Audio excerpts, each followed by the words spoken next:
Assalamualaikum warahmatullahi wabarakatuh. Sebelumnya izinkan saya memperkenalkan diri. Perkenalkan, nama saya Armata Putri Nandari dengan NIM 2105, 2161, 8048 dari kelas A2 Offering 12A. Di sini saya akan mempresentasikan karakteristik mekanik material pada mata kuliah Mekanika Bahan dengan dosen pengampu Bapak Muhammad Mirza Abdillah Pratama, STMT.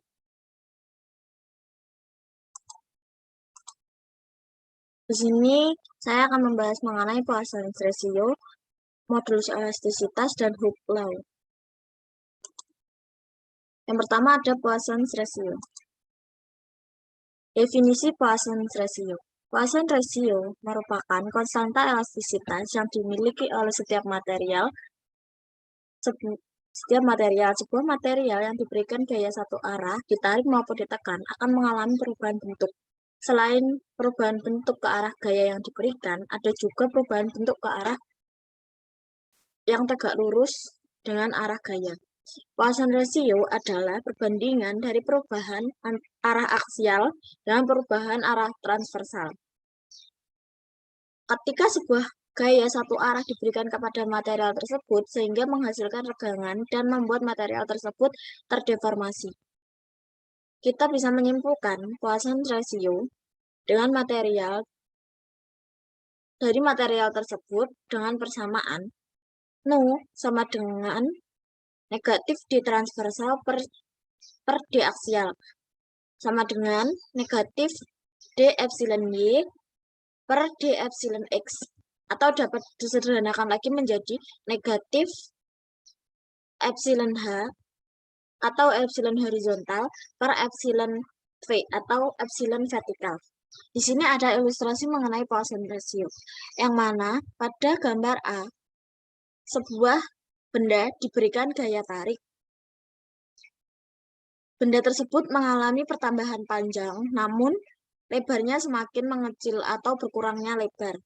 Sedangkan yang B, sebuah benda diberikan gaya tekan, yang dimana menghasilkan benda tersebut tertekan dan dengan begitu berkurangnya tinggi benda, namun bertambahnya lebar dari benda tersebut. Pengaruh dari Poisson ratio. Poisson ratio dapat menggambarkan karakter dan sifat masing-masing material. Mayoritas material memiliki rentang Poisson ratio antara negatif 1,0 sampai dengan 0,0. Namun, ada beberapa pengecualian. Material yang stabil, isotropis, dan elastis memiliki Poisson ratio yang berkisar antara 0,0 sampai 0,5. Karet memiliki Poisson ratio mendekati 0,5. Polimer busa memiliki Poisson ratio negatif. Karena jika material tersebut ditarik, ketebalannya justru akan bertambah. Maka semakin besar angka atau nilai Poisson ratio, maka semakin besar kontraksi yang terjadi pada material tersebut. Efek Poisson ratio atau nu yang dialami oleh suatu bahan tidak akan memberikan tambahan tegangan kecuali apabila deformasi melintang yang ditahan. Berikut contoh kasus Poisson ratio. Misalnya, pada sebuah beton dengan Poisson ratio 0,1, hal tersebut mengartikan bahwa jika ada satu satuan deformasi ke arah tegangan yang diberikan, maka akan terdapat 0,1 satuan deformasi yang tegak lurus terhadap arah gaya yang diberikan. Contoh kasus yang membutuhkan pengaplikasian Poisson ratio adalah pipa bertekanan tinggi. Air atau udara yang diberi tekanan tinggi akan mengembang ke segala arah dan memberikan gaya pada bagian dalam pipa. Gaya tersebut akan menimbulkan tegangan radial pada material penyusun dan menyebabkan perubahan pada panjang pipa. Apabila material yang digunakan tidak memiliki Poisson ratio yang cukup besar untuk pipa agar berdeformasi menyamai tekanan yang diterima, akan terjadi kegagalan pada susunan pipa, yang menyebabkan pipa tersebut akan memendek dan merusak susunan pipa secara keseluruhan. Contoh perhitungan Poisson ratio. Di sini terdapat sebuah benda dengan bentuk penampang persegi panjang. Dengan diketahui panjang awal 60 cm, panjang setelah diberikan gaya tekan yaitu 62 cm, lebar setelah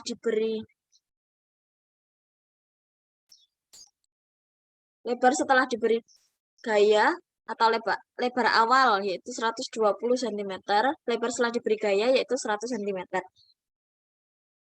Untuk menentukan Poisson ratio dapat menggunakan persamaan seperti pada slide awal, yaitu nu sama dengan negatif epsilon y per epsilon x. Epsilon x dapat dicari menggunakan rumus delta L per L0 dan didapatkan hasil negatif 0,167. Sedangkan epsilon y dicari menggunakan rumus delta P dibagi P0 yang mendapatkan hasil 0,03. Nu sama dengan negatif epsilon y per epsilon x dan menghasilkan Poisson ratio sebesar 0,2.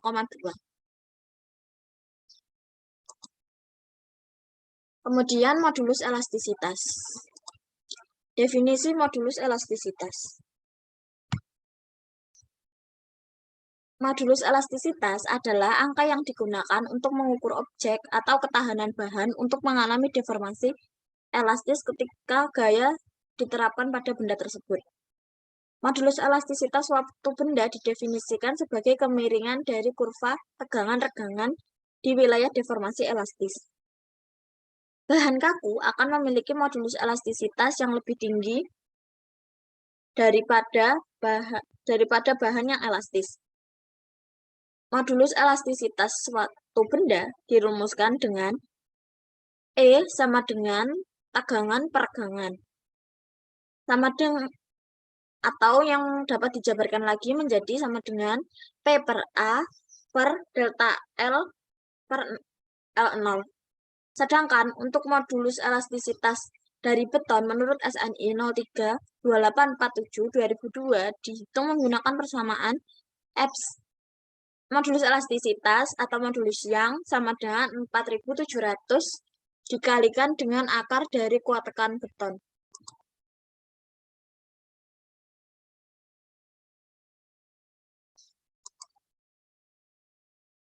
Tegangan adalah gaya yang menyebabkan deformasi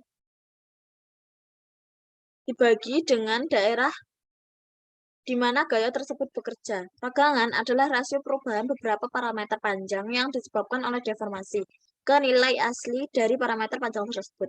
Jika tegangan atau stres diukur dalam satuan Pascal, kemudian karena tegangan adalah besaran tak berdimensi, maka satuan untuk modulus elastisitas akan Pascal juga. Pengaruh modulus elastisitas. Modulus elastisitas merupakan hasil pengukuran yang dilakukan untuk mengetahui ketahanan suatu objek ketika diterapkan gaya. Jadi, modulus elastisitas dipergunakan untuk mencari tahu seberapa besar rasio objek tersebut dapat berubah atau berdeformasi elastis ketika mengalami tekanan atau regangan. Besar gaya yang dapat diterapkan pada suatu benda berbanding lurus dengan modulus elastisitas benda. Sehingga semakin besar modulus elastisitas atau E pada benda, semakin besar pula gaya yang dapat diterapkan sebelum benda tersebut mengalami titik putus. Atau dengan kata lain, modulus elastisitas menunjukkan kekuatan elastisitas benda terhadap gaya yang diterapkan pada benda. Studi kasus untuk modulus elastisitas. Pada sebuah rumah atau bangunan pasti memiliki akses keluar masuk atau pintu maupun sekat penghubung antar ruangan. Biasanya, bangunan rumah tinggal menggunakan batu bata sebagai bahan dasar tembok. Batu bata sangat lemah terhadap tarikan dan geseran, walaupun kuat terhadap tekanan. Jika batu bata mengalami tegangan tarik dan tegangan geser, maka batu bata tersebut akan mudah patah dan menyebabkan tembok roboh atau retak. Oleh karena itu, untuk mengatasi permasalahan ini, digunakan balok yang mampu mengatasi tegangan-tegangan yang terjadi. Perubahan bentuk yang terjadi pada balok tersebut sangat kecil. Pada bagian atas balok mengalami mampatan akibat adanya tekan yang disebabkan beban di atasnya. Sedangkan bagian bawah balok mengalami pertambahan panjang. Tegangan geser terjadi di dalam balok. Hal ini terjadi karena modulus elastisitas balok lebih besar dibandingkan batu bata. Akibatnya, gaya yang bisa diterapkan pada balok jauh lebih besar sebelum balok tersebut mengalami kegagalan atau patah. Contoh perhitungan. Diketahui, sebuah beton normal mempunyai kuat tekan sebesar 25 MPa. Hitunglah modulus elastisitas E beton tersebut menurut SNI 032847/2002. Penyelesaian. Menurut SNI 032847/2002, rumus modulus elastisitas yang diperlakukan dalam perhitungan beton normal adalah sebagai berikut. E sama dengan 4700 dikali akar dari Fj. Di sini betonnya mempunyai Fj 25 MPa dan didapatkan modulus elastisitas sebesar 23.500 MPa. Berikutnya contoh perhitungan yang kedua. Batang aluminium diameter 50 mm diberikan gaya tarik sebesar 100 kN. Batang tersebut mengalami pertambahan panjang 0,219 mm untuk panjang ukur 300 mm. Diameter batang berkurang sebesar 0,01215 mm. Hitunglah tetapan E. Penyelesaiannya di sini dicari tegangannya dulu dengan rumus N per A dihasilkan 50,955 MPa. Kemudian dicari regangan dengan rumus delta L per L didapatkan hasil 0,00073. Kemudian modulus elastisitas dicari menggunakan rumus tegangan dibagi regangan yang mendapatkan hasil 68.801 MPa. Kemudian yang terakhir yaitu Hooke's Law atau hukum Hooke. Definisi. Hukum Hooke menyatakan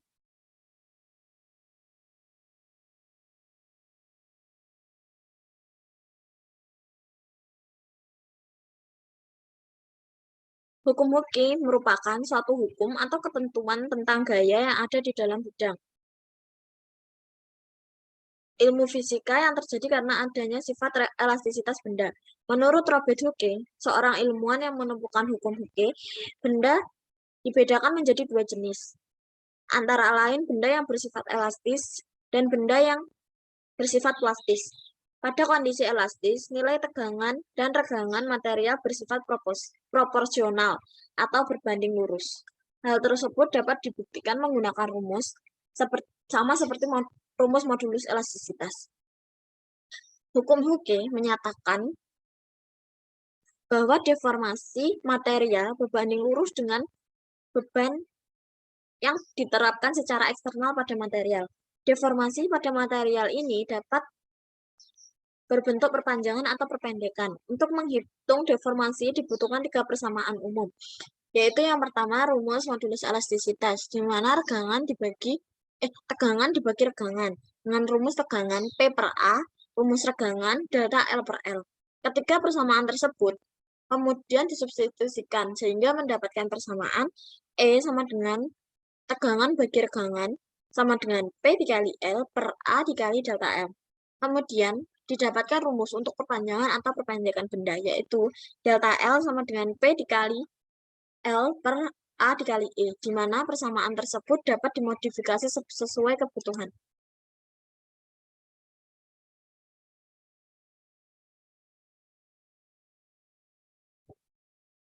Pengaruh hukum Hooke. Ketika gaya eksternal diterapkan pada benda, benda cenderung berubah bentuk. Jika gaya luar dihilangkan dan benda kembali pada posisi semula, kecenderungan benda untuk kembali ke posisi semula setelah pelepasan tekanan dikenal sebagai elastisitas. Benda akan mendapatkan kembali posisi semula setelah menghilangkan stres dalam batasan tertentu. Jadi, ada nilai pembatas dari gaya yang mana Di dalamnya,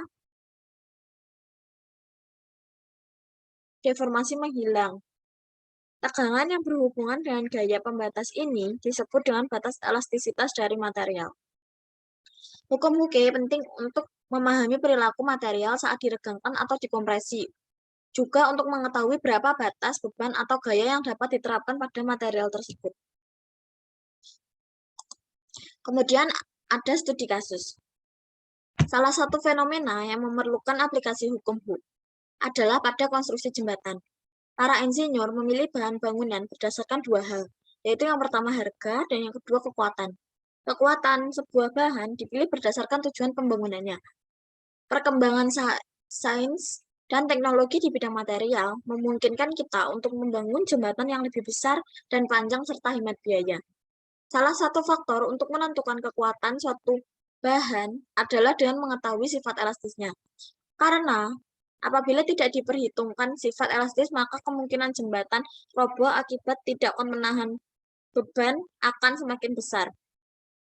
Dengan mengetahui sifat elastisnya, kita dapat mengetahui batas beban atau batas gaya yang dapat ditampung oleh jembatan tersebut.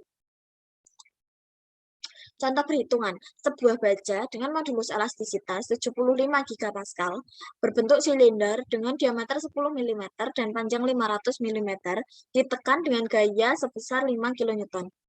Hitung perpendekan yang terjadi pada baja tersebut. Penyelesaiannya dihitung dengan rumus delta L sama dengan P dikali L per A dikali E, yang dimana mendapatkan hasil delta L sebesar 0,4 mm. Maka kesimpulannya, setelah dikenai gaya tekan sebesar 5 kN, baja tersebut mengalami perpendekan sebesar 0,4 mm. Sekian yang dapat saya sampaikan, atas kurang lebihnya saya mohon maaf. Wassalamualaikum warahmatullahi wabarakatuh.